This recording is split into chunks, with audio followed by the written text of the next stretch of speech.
I'm Joanna Garzilli, award-winning author and life coach. Welcome to the Looking Glass podcast. I need to have compassion. I need to speak up for myself. I need to connect with other people and not isolate myself. In my last reflection, I had a breakthrough. It was this cycle of shame. Shame is the core. And then when I'm broken down enough and I feel like absolute crap, and my will releases and I become humble. And then things get better and I start to get a little bit cocky. And then that cockiness turns into full-on arrogance. And something that I've learned is by being able to share the parts of myself that are not helpful, I was going to say beautiful, but I will say helpful. They don't serve me, and they definitely don't serve anyone else, and they hurt me the most, that I can see this correlation here, this gap. A lot of the time I've heard in the years for coaching, okay, well, close the gap. Where are you? Where do you want to be?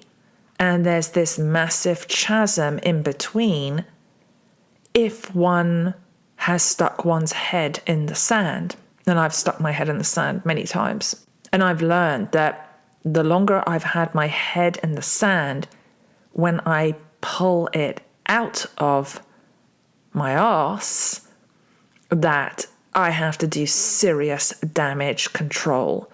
It's sort of like a level 5 tornado has charged through my life and impacted not only me, but the people close to me. So I know that I can stick my head in my backside a little bit of the time and get away with it.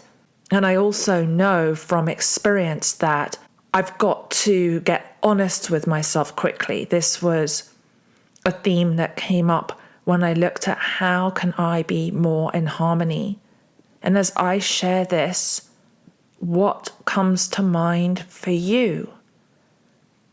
Do you see any cycle of these different traits, behaviors that come up for you where you're thinking, I know I need to do this.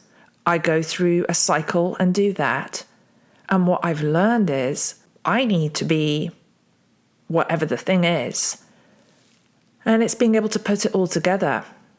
It goes back to this idea of choreography, whether, like how I referred before to the choreography of martial arts, of Muay Thai, of boxing, of yoga, of dance, or fill in the blank for another sport.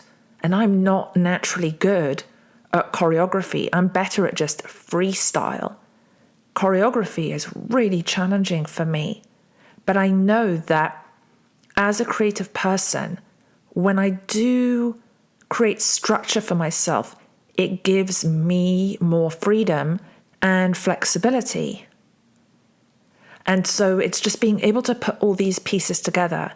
Something that I've noticed, I've written 3 books, and one of them goes really, really in depth on spirituality, the other one on using your intuition. And I've been teaching workshops for 25 plus years. I'm trying not to think of myself as old now when I say that. And what I realize is that it needs to all be put together. And each one of us has a different rhythm, a different flow. And so in this process of reflecting, Because in the past, like when I first did workshops, it was just really joyful. I was just in free flow and it was amazing. And the people that showed up, and it was just magical. And then as I progressed and my workshops got bigger, I felt more pressure and expectations for myself. And I would teach a workshop and my husband would say, "How did it go?" And I feel like I've shared this with you before, but I guess it's coming up again, is I would focus on, oh, well, this one person didn't like it. And then my husband said, well, what about the other 19 people? Oh, yeah, well, they liked it, but this one person. And me focusing on the negative, putting pressure on myself. And so then as things expanded and I got more successful, it became less joyful.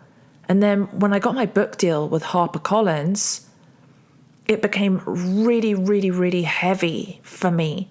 It should have been something that was a great celebration because I was getting to work with the publisher of my dreams.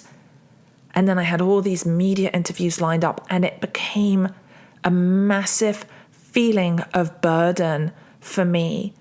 I just didn't want to do it, but I felt like I had to. I'm at a point now where the Looking Glass podcast, it's for me here. There's moments where I maybe that, gosh, I think, God, Joanna, that sounds so selfish. It's for you. But it goes back to what Matthew McConaughey was talking about being selfish. And being selfish means that you can be of more service to others. So I started doing this for me because I was going through a very stressful period. I was feeling anxiety. I am going through perimenopause. I'm in the early phases of it. And there's points where I feel like my mind is on fire. It's just going wild.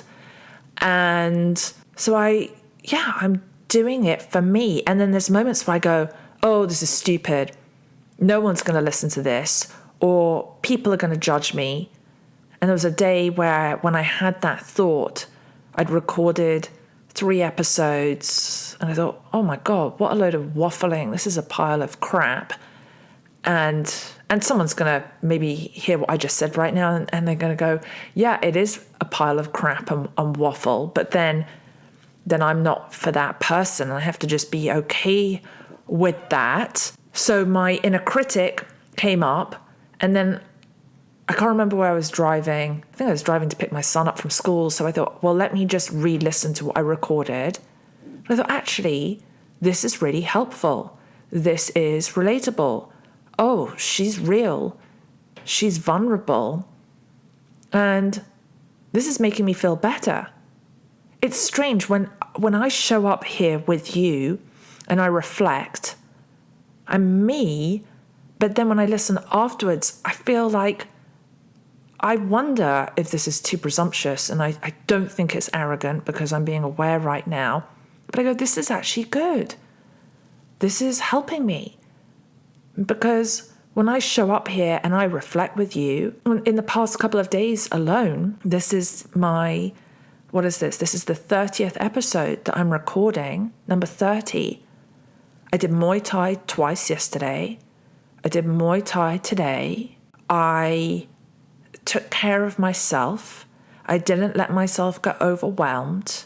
I became aware when I wanted to start to complain about something, and I caught myself. And I'm aware of how I judge myself. That's great progress for me. Is that going to stick? Not if I don't continue self-reflecting. This is something that I have learned after many, many, many years of being there to help other people, but also just in my process, my journey of recovery and healing from what at times feels like my crazy mind. There's this part of me I know I go, oh gosh, Joanna, are you sounding cocky or arrogant here when I say I feel like I'm smart? And so this is uncharted territory for me around the cycle of shame, humility, cocky and arrogant, and being able to be compassionate towards myself and speaking up for myself. I've got to connect the dots there. I don't know exactly what that's going to look like, but I know as I get to be here with you, I'm getting to the point now where I feel, okay, I don't know right now, but it will be revealed to me. The answers will come. Be patient. Sometimes it's come right away, and other times a little bit slower. And as I'm having that awareness, remember I didn't figure out the name of when you slip. I got it. The last time I was with you reflecting, I said, the Muay Thai, the punch, and what do? Like, it's not duck. You don't duck, you slip. Yes, you slip. It came, finally. This is really, really good. I'm excited. Yes, I slip. That's it. Okay, thank you for reflecting with me and seeing how I process things. My husband's like, are other wives like this? Is this what it's like in other relationships? I wonder, whether you're a wife or a husband or whatever your relationship is with your partner, I'm curious to hear whether your mind is anything like mine in any capacity, or whether I'm just some weird, rare creature. I am Joanna Garzilli, and I'm sending you lots of love, and I look forward to reflecting with you next time.